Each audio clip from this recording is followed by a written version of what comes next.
ಬ್ರಹ್ಮಮುಗೇರ್ಕಳ ಪಿಲಿಚಂಡಿ ದೈವಸ್ಥಾನದಲ್ಲಿ ಐತಿಹಾಸಿಕ ಪಿಲಿಕೋಲ ವೈಭವ.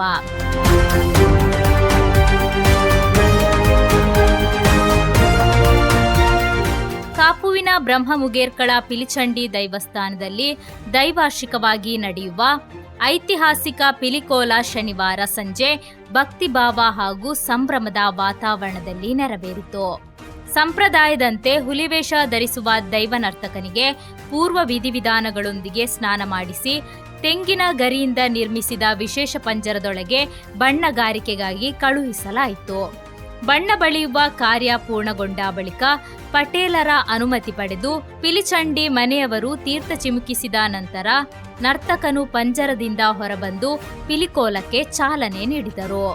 ಪಿಲಿದೈವವು ಬ್ರಹ್ಮರಗುಂಡಕ್ಕೆ 3 ಸುತ್ತು ಬಂದು ಬಳಿಕ ಮಾರಿಯಮ್ಮ ಗುಡಿಯ ಬಳಿ ನೆಟ್ಟಿದ್ದ ಕಂಬವನ್ನೇರಿ ಅದಕ್ಕೆ ಕಟ್ಟಿದ್ದ ಕೋಳಿಯನ್ನು ಬಲಿಯಾಗಿ ಸ್ವೀಕರಿಸಿ ಬೇಟೆಗೆ ತೆರಳುವ ಸಂಪ್ರದಾಯ ನೆರವೇರಿತು. ಬಳಿಕ ವಿವಿಧೆಡೆ ತೆರಳಿ ಹಾಲು ಹಾಗೂ ಸಿಯಾಲ ಸ್ವೀಕರಿಸುವ ಆಚರಣೆ ನಡೆಯಿತು. ಈ ವೇಳೆ ಪಿಲಿ ವೇಷಧಾರಿ ಮುಟ್ಟಿದರೆ ಕಂಟಕ ಉಂಟಾಗುತ್ತದೆ ಎಂಬ ನಂಬಿಕೆಯಿಂದ ಜನರು ತಪ್ಪಿಸಿಕೊಳ್ಳಲು ಓಡಾಡಿದ ದೃಶ್ಯ ವಿಶೇಷ ಆಕರ್ಷಣೆಯಾಯಿತು.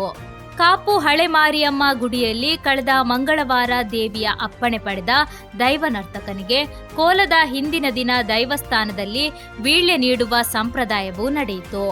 ದೈವಾರ್ಷಿಕ ಪಿಲಿಕೋಲಕ್ಕಾಗಿ ದೈವನರ್ತಕನ ಆಯ್ಕೆಯನ್ನು ಮಾರಿಯಮ್ಮ ದೇವಿ ದೇವಸ್ಥಾನದ ಸನ್ನಿಧಿಯಲ್ಲೇ ನಿರ್ಧರಿಸಲಾಗುತ್ತದೆ.